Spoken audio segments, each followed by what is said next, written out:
Assalamualaikum warahmatullahi wabarakatuh. Welcome back to my channel. Seri belajar di rumah dibuat untuk membantu siswa belajar secara online di rumah dalam rangka mencegah penyebaran virus corona. How are you today? I hope all of you are well. Let's stop coronavirus by staying at home. Adik-adik, pada kesempatan ini saya akan membahas tentang proses terjadinya hujan. Tetap semangat ya belajar di rumah. Sebelum memulai pembahasan ini, yuk kita doa bersama. Bismillahirrahmanirrahim. Allahumma sayyiban nafi'an. Ya Allah, turunkanlah kepada kami hujan yang bermanfaat.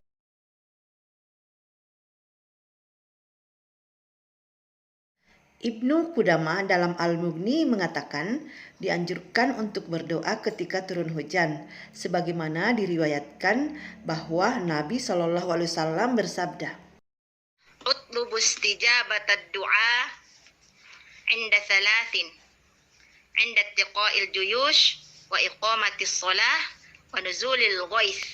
Yang artinya, carilah doa yang mustajab pada 3 keadaan. Yang pertama, bertemu 2 pasukan. Yang kedua, menjelang sholat dilaksanakan. Dan yang ketiga, saat turun hujan.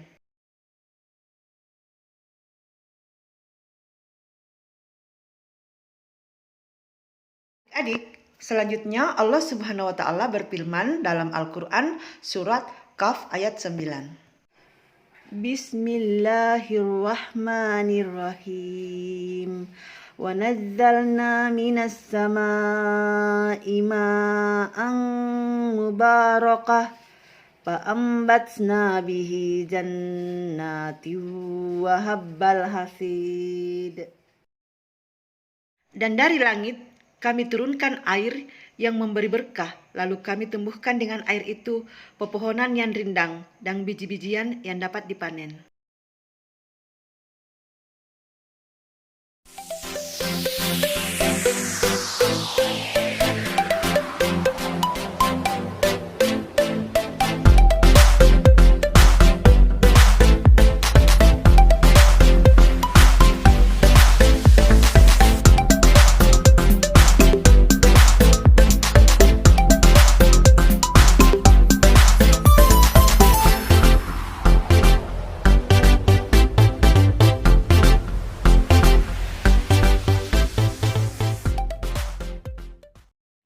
Hujan adalah sebuah peristiwa presipitasi, yaitu jatuhnya suatu cairan dari atmosfer yang berwujud cair maupun beku ke permukaan bumi, berwujud cairan.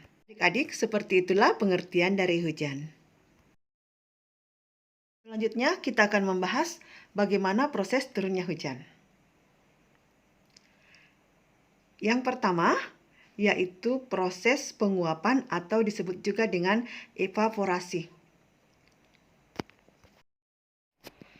Proses terjadinya hujan yang pertama adalah evaporasi. Energi panas yang dimiliki oleh matahari membuat air yang berada di laut, sungai, danau, dan sumber air di permukaan bumi lainnya mengalami proses evaporasi atau yang biasa dikenal dengan penguapan.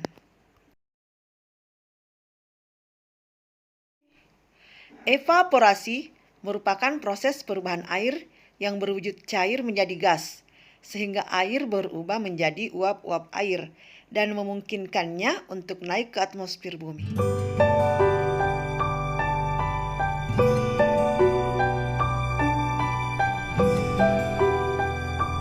Semakin tinggi panas matahari, jumlah air yang menjadi uap air dan naik ke atmosfer bumi juga akan semakin besar.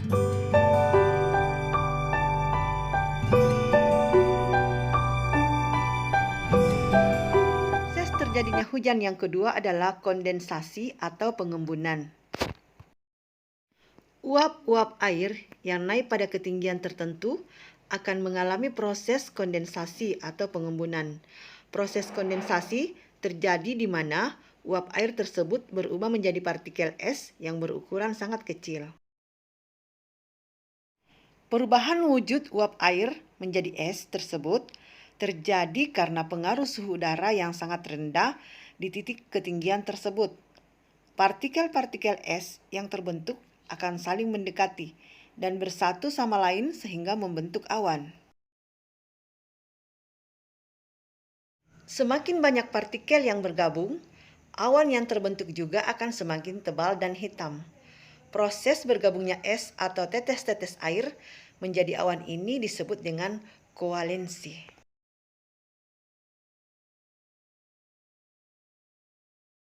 Adik, pada tahapan ini, es atau tetes air memiliki ukuran jari-jari sekitar 5-20 mm. Dalam ukuran ini, tetesan air akan jatuh dengan kecepatan 0,01 sampai 5 cm per detik. Sedangkan kecepatan aliran udara ke atas jauh lebih tinggi sehingga tetes air tersebut tidak akan jatuh ke bumi. Proses yang terakhir yaitu proses ketiga dari terbentuknya hujan adalah proses presipitasi.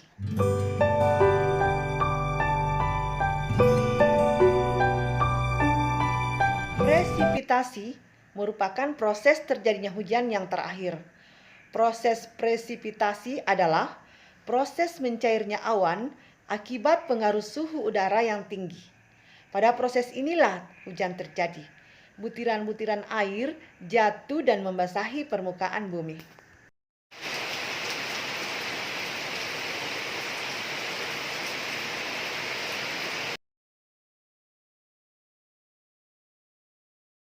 Awan-awan yang terbentuk kemudian tertiup oleh angin dan mengalami perpindahan dari satu tempat ke tempat lainnya. Proses ini disebut dengan adveksi.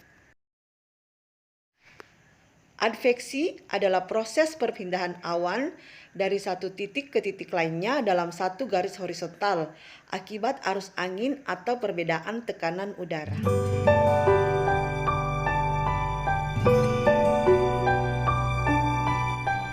Adveksi memungkinkan awan akan menyebar dan berpindah dari atmosfer lautan menuju atmosfer daratan. Awan-awan terbawa angin ini akan semakin besar ukurannya karena terus menyatu dengan awan lainnya.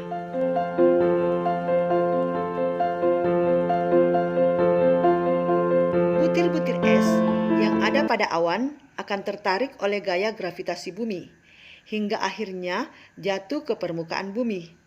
Ketika jatuh, butiran-butiran es ini akan melalui lapisan udara yang lebih hangat di dalamnya, sehingga merubah butiran es menjadi butiran air.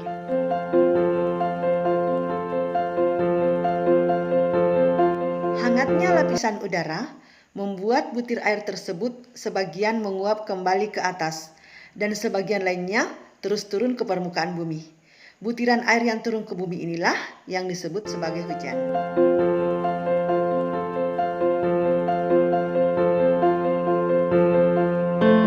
Apabila suhu udara di sekitar awan terlalu rendah hingga berkisar minus 0 derajat Celcius, presipitasi memungkinkan terjadinya hujan salju.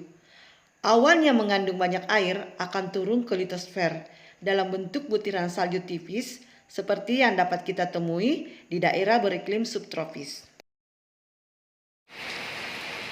Adik-adik, demikianlah proses terbentuknya hujan. Kita akan membahas tentang siklus air hujan. Siklus air hujan itu terdiri dari 3. Yang pertama adalah siklus pendek.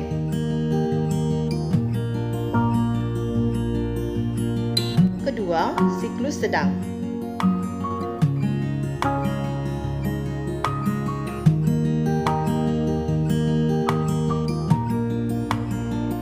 Dan yang ketiga adalah siklus panjang.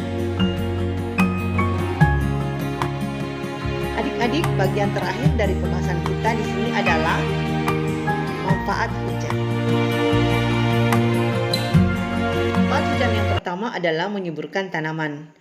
Tumbuh-tumbuhan sangat membutuhkan air untuk tumbuh dan berkembang.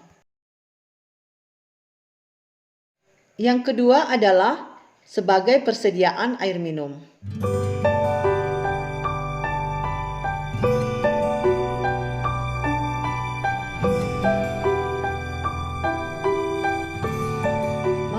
yang ketiga, mendukung keberhasilan dalam bercocok tanam.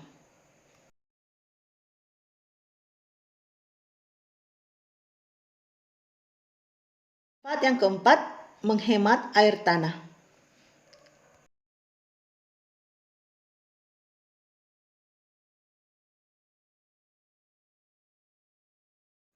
Manfaat yang kelima, hujan dapat menjaga kelangsungan hidup manusia.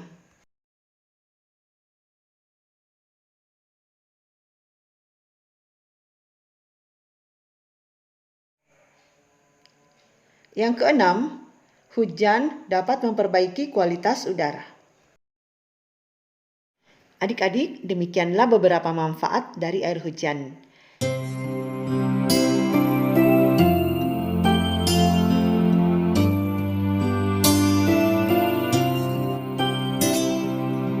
Semoga tayangan ini bermanfaat. Jangan lupa, let's stop coronavirus by staying at home. Assalamualaikum warahmatullahi wabarakatuh. Hujan rintik-rintik, turun rintik-rintik, di halaman di jalan, hujan rintik-rintik, ambilkan payung untuk berlindung, hujan turun, hujan rintik-rintik, hujan rintik.